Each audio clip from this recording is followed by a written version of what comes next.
esse tipo de julgamento, que é o primeiro, não compete a nós. Nós não devemos fazer ele, até porque a gente não tem poder para definir o destino das pessoas. O da hipocrisia, mas que também tem relação com aquele julgamento que é referente à fofoca. Você vê o exemplo aqui que eu citei da irmã que quebrou a lei da castidade. É o julgamento que nós também não devemos fazer, porque ele não tem a finalidade de elevar a pessoa. Agora, o terceiro julgamento é aquele julgamento que a gente pode fazer. Olha só que interessante. É o julgamento no sentido de discernimento, ou seja, da gente diferenciar o bem do mal. Meu nome é Vitor Neres e você falhou com essa sociedade.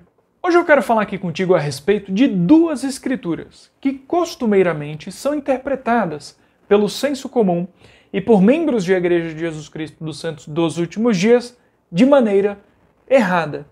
E quero trazer aqui a interpretação correta dessas escrituras. Porque vê só, fazer esse tipo de atividade não só se trata de ganhar mais conhecimento, mas também se refere a ter uma mudança de pensamento e de conduta, uma vez que a gente entende que a vontade do Pai Celestial também nos é revelada por meio dos seus mandamentos, da sua obra e das suas sagradas escrituras.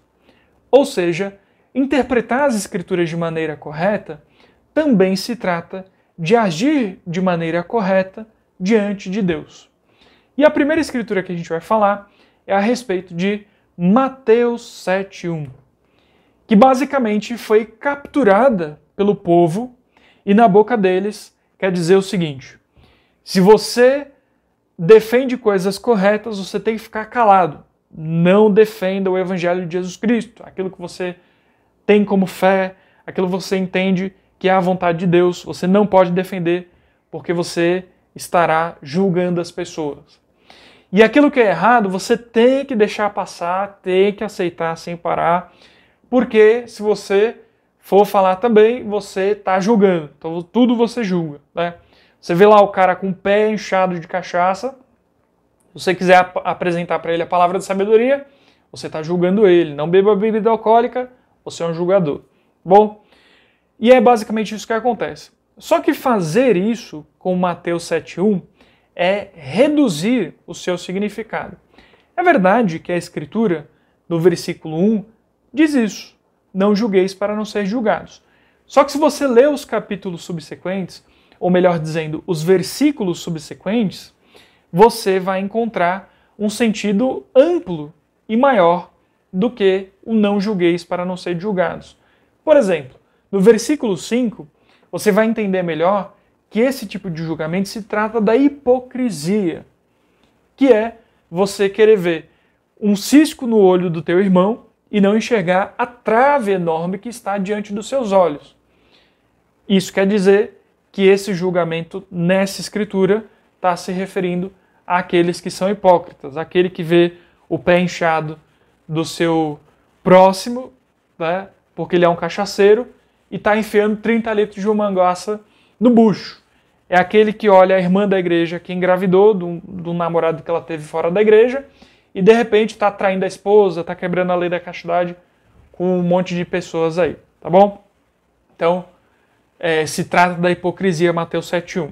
Agora, toda vez que a gente vê nas escrituras o assunto julgamento, nós temos que lembrar que, embora a palavra seja a mesma, os significados são diferentes. E a gente pode dividir em 3 significados. É uma questão semântica, tá bom? Então vamos lá. O primeiro julgamento que a gente pode encontrar nas escrituras é a respeito do juízo final. Ou seja, é aquele julgamento definitivo a respeito da sua condição perante Deus e a eternidade. É onde Jesus Cristo vai definir em que grau de glória você vai estar, certo? Se você vai herdar o reino celestial, o terrestrial ou o celestial, ou como cristãos de outras denominações vão entender, céu e inferno, né? Se eles não conhecerem a doutrina nossa dos santos dos últimos dias, tá bom? Mas é basicamente o juízo final de Deus se trata desse primeiro julgamento aqui que a gente está separando para a gente entender bem, tá bom? Esse tipo de julgamento, que é o primeiro, não compete a nós. Nós não devemos fazer ele, até porque a gente não tem poder para definir o destino das pessoas, tá bom? Então esse é o tipo de julgamento que não compete a nós. Agora existe o segundo julgamento, aqui na nossa separação, tá bom? Que se trata do julgamento, esse que é apresentado em Mateus 7:1, que é o da hipocrisia, mas que também tem relação com aquele julgamento que é referente à fofoca. Ou seja, quando você vê o exemplo aqui que eu citei da irmã que quebrou a lei da castidade, teve relação sexual com o namorado fora da igreja, engravidou, e aí as irmãs da igreja ficam falando, tá vendo? Embuchou, né? Aí do rapaz, ele te abandonou, né? Ou fica por trás dela fazendo fofoca, espalha para ela inteira, ó, tava lá quebrando a lei da castidade, né? Ou coisas desse tipo. Esse tipo de julgamento, tanto da hipocrisia quanto o da fofoca, é o julgamento que nós também não devemos fazer, porque ele não tem a finalidade de elevar a pessoa, mas sim tem a finalidade de rebaixar ela e de causar um mal a ela, tá bom? Então esse tipo de julgamento nós não devemos fazer e não compete a nós, né? O primeiro porque a gente não tem poder e o segundo a gente pode fazer, mas é errado fazer esse tipo de julgamento. Agora, o terceiro julgamento é aquele julgamento que a gente pode fazer. Olha só que interessante. Em João 7,24 vai dizer, não julgueis segundo a aparência, mas segundo a reta justiça. Ou seja, esse versículo vai mandar a gente julgar. E o próprio Jesus Cristo, em Mateus 7, versículo 5, vai julgar os fariseus ali de hipócritas também. Então, as escrituras o tempo todo vão falar para a gente julgar. Só que qual é esse tipo de julgamento? É o julgamento no sentido de discernimento. Ou seja, da gente diferenciar o bem do mal. Da gente defender a verdade. Da gente defender que a palavra de sabedoria é bom. Da gente defender que guardar a lei da castidade é algo bom. E você falar para uma pessoa, o cara tá lá na cachaça, você apresentar para ele a palavra de sabedoria, é correto. Você defender a palavra de sabedoria, tá certo também. Certo? Esse tipo de julgamento nós devemos fazer a todo momento. E o grande problema é que as pessoas confundem esses três julgamentos o tempo inteiro e fazem a maior confusão. E disso daí, uns viram fofoqueiro sem ser fofoqueiro, uns viram hipócrita sem ser hipócrita, outros são com razão, só que essa confusão ela acontece a todo tempo. Uma sugestão que eu dou diante dessa situação é trocar a palavra. Ao invés de você falar julgamento no sentido de juízo final, fale juízo final. Ao invés de você falar julgamento no sentido de hipocrisia ou fofoca, fale hipocrisia ou fofoca. Ao invés de você falar julgamento no sentido de discernimento do bem e do mal, fale discernimento do bem e do mal, tá? Agora, se você falar julgar, você cai aí na possibilidade de confundir esses três tipos de julgamento que acontecem nas escrituras. A segunda escritura, que é interpretada pelo povo de maneira errada, é Colossenses 2,8, que vai dizer para você ter cuidado com as vãs filosofias. Daí o povo já acha que é para você erradicar a filosofia da vida do membro da igreja. Você fique longe dela, que ela é perigosa, que ela vai bagunçar a sua mente e vai lhe aprisionar, certo? E não se trata disso, essa escritura. É verdade que a escritura ela condena vãs filosofias, só que é num sentido amplo aí. É todo aquele pensamento que de alguma forma vai ser contrário ao evangelho e vai te puxar para longe dele.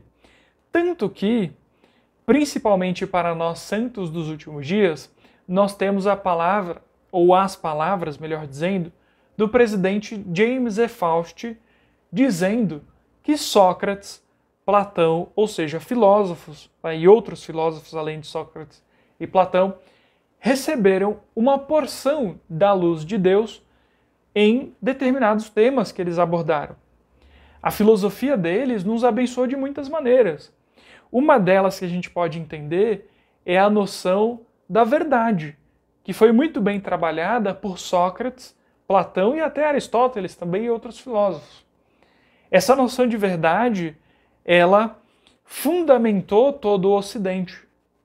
E a gente ter isso claramente também foi contribuição da filosofia.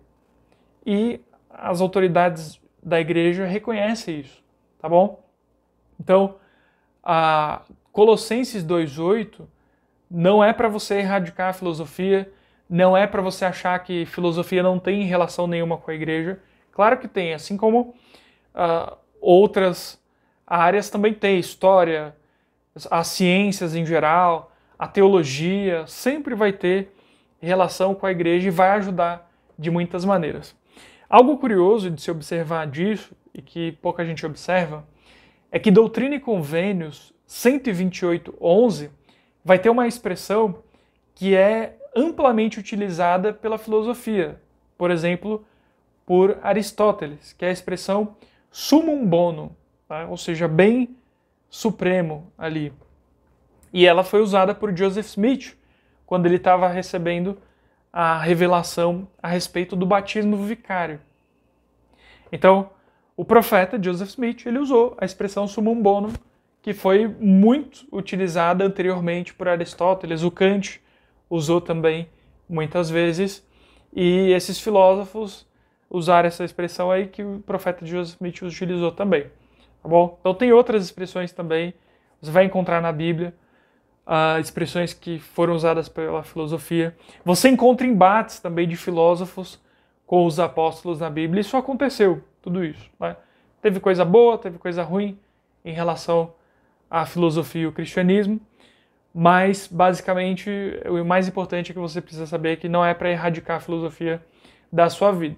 Aliás, eu até percebi que algumas páginas que produzem conteúdo para a igreja, né, sobre a igreja, melhor dizendo, tem essa interpretação errada de filosofia, né? Acha que é algo que tem que ser erradicado, fique longe, que vai fazer mal. Não é verdade. E até por isso eu quis falar sobre esse assunto aqui também. Tá bom? Então é isso. São essas duas escrituras que eu vejo que existe muita interpretação errada. Existem outras, né, mas eu preferi abordar só essas duas aqui no vídeo.